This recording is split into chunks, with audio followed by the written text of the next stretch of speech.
laawol kisal ko laawol peewal e ɓantal. Naam Ustaz, aleykum salam wa rahmatullahi wa barakatuhu. Modi on weltanama, on du'anama fota yo Allah weltana on fota ko na seeɗa, yo Allah subhanahu wa ta'ala ɗeɓon ko ɓuuri e moƴƴude e sabuna yimɓe ɓen kadi no naftorde e ɓeɗa ko Allah arsiki on ko haray ɓe weltanike Allahumma amin weltanike no weltano en fof meɗen hawtude aljannaji Allahumma amin. Naam haray en daraki wawa ƴettude lande seeɗaje so tawi haɗa yimɓe ɓen hatojini e landagol inchallahu haray kala faalaɗo landade himo wawi waɗude étoile 61 ko ɗum woni star 61 e hoodere ne 60 haray kala no wawi wadde ɗum noon tawi haɗa woɓɓe no hatojini e lande inchallah haray ɗumen habbe ɗo yo ustaden ɗo yo woɓɓe waɗu ɗo taw fi lande ɗen haray e woɓɓe no windani lanɗo joni wo télémacage kariji ɗon nam wo ka wona ko fi wo askar hara fi walagol ngol siɗa walade ɗiɗi janggata ɗon wo tawi hara wo ka woɓɓe innimo wo ko yo o janngu qul huwallahu e falak e nas ayatal kursi o wutta ka juuɗe makko o fofa e ɓanndu ndun fof après heddini noon o waalo o jannga ɗin ɗon fof wo kono o sakkitora bi ismika rabbi wada zambi on wo kono so wowli ɗon ɗon ina yo wowluto hunde hannde kadi ha o ɗaano wo kono kanko mo wowi noon so gayni mo mari jikkigol ɗon o ƴetta jikiri on ngol o waɗa ɗon subhanallahi labte e ɗuma honno o ilaha illallah laabi temedere wona astahfirullah laabi temedere o juula e nelaɗo laabi temedere ko noon o juulirta kene timmata hara o ɗanike kene noon no timma wo kono ɓe inni so yiɗi so janggi o sakkitori bismika rabbi on wo haray hannde kadi na yo wowlutu fus wo saara ɗon ella ala haray no gellorɗen noon haray karama ko meɗen ɓenno ga haray ɗo o ti kañum ko fuɗɗagol tun jaaba be wata addu ɗo ba haray o tigi to waale gandal ngal haray kon taliba on ɓe janngude kono haray o tigi ko wiyata ɗo wondema haray ko ɓangina no wirɗe no wona e nde ɗo deftere hisno muslim ko tawata koko jama on fotti e muɗum haray no hanani neɗɗo on e nder ɗeɗo dewe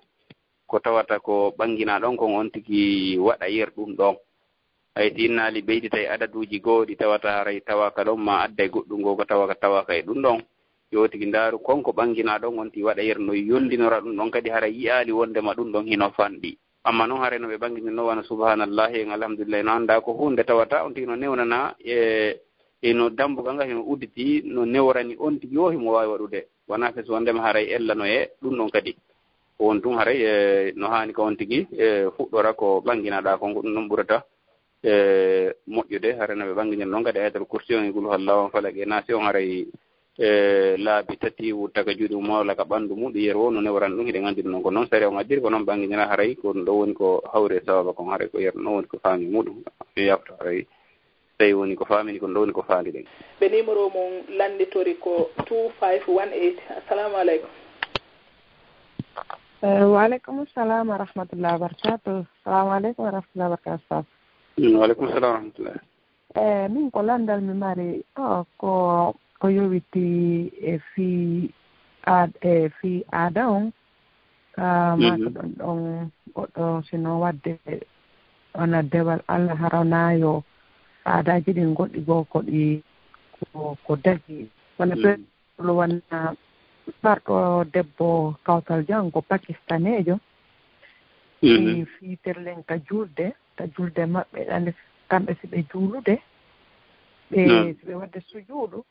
ɓe jooɗoto ɓe jooɗoto fof ka koyɗe maɓɓe ɓe ƴetta juuɗe maɓɓe ɗen kadi ɓe wallina fof ka leydi ɓe koye nder ɗum no noon ɓe sujjata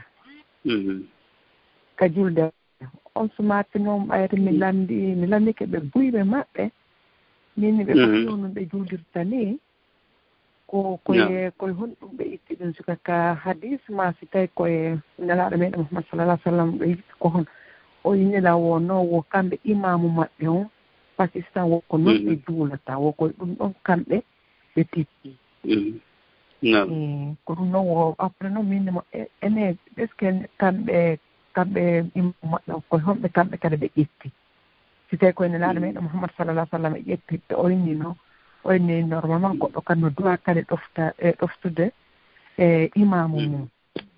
ko ɗum ɗon wiyanda ɗon te ko hunɗo ko ono yowiti ɗon e ɗum ɗon landal ngal ko ɗum woni ko waɗi lan confuse seeɗa kono wiɗen kon haray tigi tigi on ndeɗo julde ɓeɗo dewi fof haray kono ɓanginiɗen noon wondema kono sifora noon immorde nulaɗo on ko noon hana waɗirede haray ko goonga ɗa hani ɗoftade karmo ko maɗum imamu maɗa kono ko e hoore sarti ko tanke ko woni wadde kon haray hino tippi e ko nulaɗon sa sallam ɓangini kon amma so tawi ko woni wadde kon lundike ko nulaɗon sa sallam ɓangini kon hannde ka ɗon haray wona wajibe maɗa ɗoftagol mo e ɗum ɗon haray ko ɗum ɗon ɓuuri hande judde nde hiɗen anndi noon nde ɓanginara noon e ngol jooɗagol ɗon jooɗo focco juuɗe waɗa juuɗe ka leydi tugga juɗɗen fof sara koye hoore no won succiri ɗum fof na ɗum woni mbaadi julde nden no sifora noon immordinolaɗo on sallallahu alih w sallam rena noon sifora ko so tawi hara bette ko nawnare on tigi wondi tawa ko beesi ko hara ko noon wawrantamo ko nawnare o wondi tawa ko noon wawrantamo ɗum ɗo ñella alaɓa haray no ɓanginiran noon wondema neɗɗo on koye oɗo haaka wawanto ɗum ɗon ko namma so tawi ko immorde e faale on tigi kañum woni waɗirde ɗum ɗon noon ko tawata wona e sari on o tippi haray ɗum ɗon tawa kay ko hana ɗoftede on jarama boy yallah yoɓon ko ɓuuri e moƴƴude assalamu aleykum wa barakatu udditande hikkiɓɓen ɗon ɓe naatuɓe ɗo makete ko Kande windi. Assalamu aleykum. Wa aleykum salam wa rahmatullah. Assalamu aleykum hajja. Wa aleykum salam wa rahmatullah. Nala to? Jantu wonɗo. Alhamdulillah. Usayno jeltiɗo. Assalamu aleykum ustad. Wa aleykum salam wa rahmatullah. Eya on jarama batte yewtere Allah o windu baraji ɗe. Amin amin. Aray min landal angal ko joomi wondi ɗo. Nam. Moodi makko addimo ga kono noon moodi makko jombi juuɓe ɗiɗo ɓaawo kamen ton kono ɓen ɗon koye ɓaawo makko jomba hari kanko ariga joni noon moodi makko ƴettimo naɓimo ka ɗuma honnode ka anda kana honno inne toon ɗum o jonnimo laamu ɗum haray ko laamu ɗum kipata fi makko quoi o waɗira comme no refuse yaadu joni awa joni noon ko laamu ɗum kipi fi makko ko ɓen jonnatamo ko o ñaama joni noon hanki mo landilan ɗo o ɓay moodi makko no jombi to woɓɓe imo faalande o hooɗoyta ɓe haray koye o ƴettu o sooda mbuuɗi ko ɓen yoɓatama kon o soodana hoore makko kanŋe fii ko watto o yaada e mum ɓay noon ɓeya ko nawlira e makko wota wonoy kanko haray ko mbuuɗi ko ɓeya wonimo yoɓude kon o soodi o yaadi e mum ɓeya sikkoya noon ko moodi makko mbuuɗi moodi makko o soodi si woni ɗum posanoytamo probléme haray ko ɗum o faala landade si woni kanka islamu imo wawi ƴettude ɗin ɗon mbuuɗi o sooda ko faala kon o ɗum ɗo na fii kala ko mbuuɗi moodi makko o ardi kono ɗin ɗon ɗin ko laamu ɗum woni mo e jonnude mi annda si faamini ke haray ko ɗum e faala laɓɓinan men mi faami ko maako ɗo wondema haray ko sonnajo on moodi makko jombu mo naɓi mo ka portoɓɓen toon moodi makko noon jombi woɓɓe goo kadi ka meɗen ga ɓen ɗon no ga joni noon sonnajo mo naɓi toon on ɗon joni woni ko bimana ko ka refusé o woni ko ɗum o wattimo junngo laamu ko laamu woni yoɓude mo kañum sonnajo on si tawi kanko sonnajo on konko wona yoɓede ɗon so soodi goɗɗum e keye ko kanŋe ko nande muɗum o arti si tawi ɓeya rewɓe sikkata wondema ko moodi makko jonni mo ɗum noon ko affaire fowodiral ɗon haray woni ɗon kañum debbo on kokal jawdi ni so tawi to woni ko jawdi laaɓandimo ella wala nde o sodanta ɗum ɗon hoore makko goɗɗum haray ɓeya hana miijade wondema ko moodi makko waɗanimo ɗum ɗum noon haray ko mankugol haqqille ɗen mankugol faamo addota ɗum noon sina ɗum haray hanira noon no ɓay ko waɗi hayimo laamdo ɓay ɓen ɗon haray ɓen ɗon annda ko honno wuuriri ga ɓen no sikka haray kanko ko moodi makko kipi piiji ɗin fof ko ɗum si woni noon so ƴetti ɗin mbuuɗi o soodi est ce que haray bakka to alanamo ko Allah ko ɗum o woni landal ngal tigiro si wala ɗum hara bakkatel no mbuuɗi ala bakkatel no mbuuɗi makko laaɓuɗi ko soodanta hoore makko goɗɗum probléme ala e ɗum noon si tawi noon imo mari laawol ngol imo mari laawol no ɓanginirana ɓeya fiwata ɓernde maɓɓe boni e muɗum wata addu hutaare hakkunde makko e maɓɓe ɗum kadi e law ala haare no ɓuri moƴƴu on jarama Allah windi baraji ɗe amin on jarama assalamu aleykum wa rahmatullah wa aleykum salam haray kala faalaɗo waɗude question mo wawi wadde star 61 beɗo maketeɓe Fatima. Assalamu alaikum. Alaikum salam wa rahmatullahi wa barakatuh. Am kayno jenti on ɗo.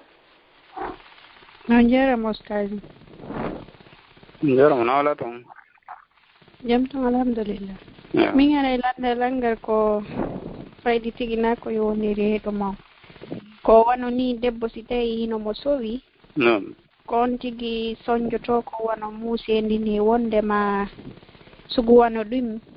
goɗɗo nominannoyina wo ko ɗum musata on tigi o tampa kon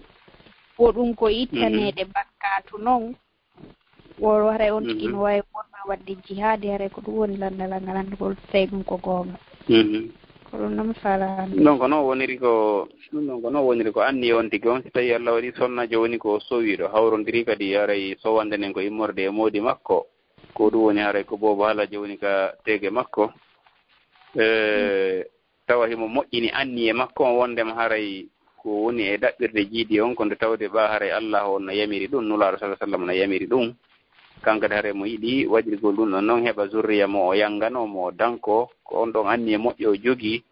haray kala ɓitta kala sonja ko woni heɓude e téléma fi on ɗon boobo ko moƴƴere wonandemo ko Allah moƴƴere muɗum nden hino mawni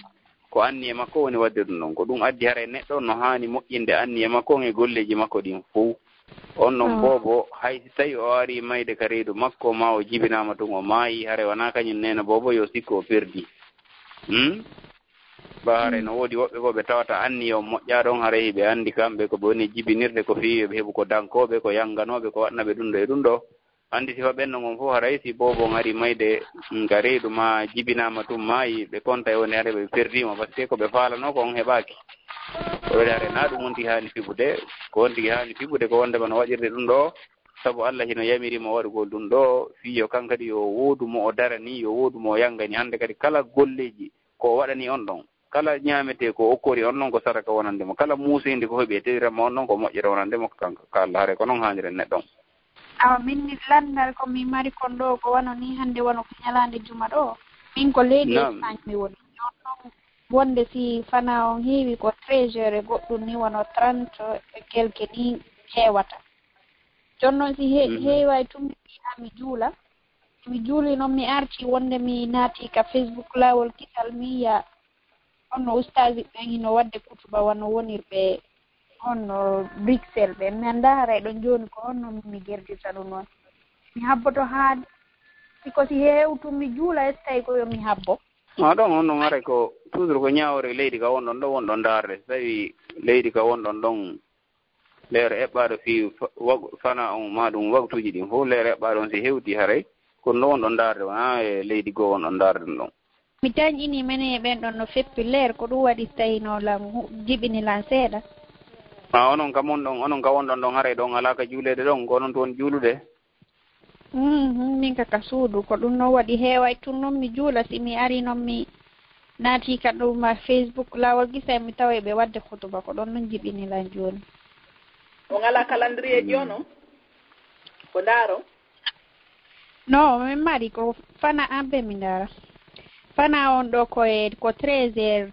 30 goɗɗum ko calendrier mon on ndaara toon si tawi heewi ka calendrier tun haray ɗon waawi juulde na ɓe habbo ɗon haa hay ɓe ka mon ɗo yo salminoyi ɗuma on haray ko ɓe juulon ɗo na ndaar ɓay innugol Espagne e Belgique ɗon tañini ko leer gooto no gasa no waawa hara waɓu toon na leer gooto par ce que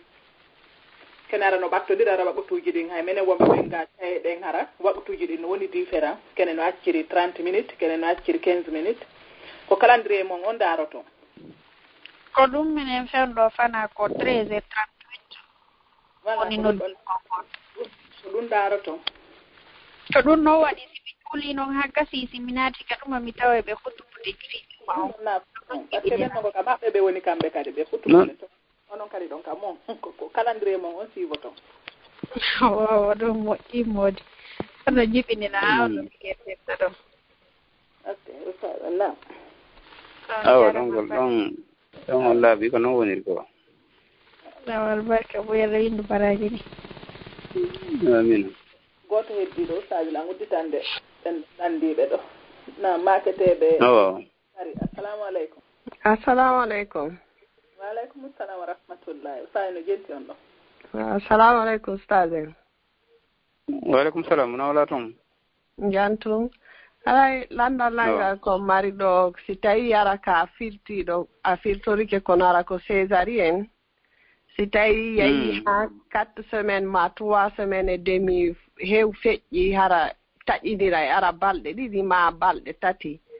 si a inni aɗa ɗumannade fuɗɗitoɗa juulugol arta kadi seeɗa après wano journée goto taƴa mais hara ɗuuɗa ɗon joni ko ya habbo ha 40 jours on timma ka haray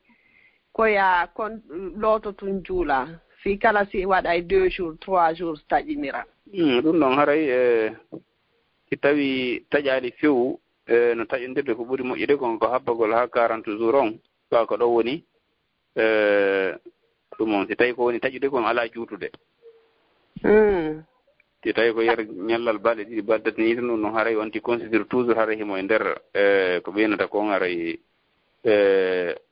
annifa so on haray o habbo ha haray o heɓa laaɓal makko ngal taw. Ok. aw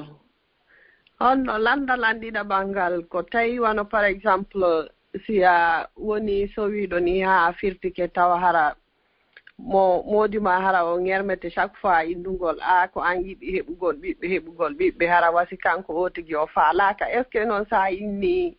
joni an kaɗɗa accutude ɗum ɗon hara hino moƴƴi ɗum noon ko famodiral ngal haray hakkundeji kañum resnidirɓen ɗiɗo ko ɓuri moƴƴude haray koɓe famodir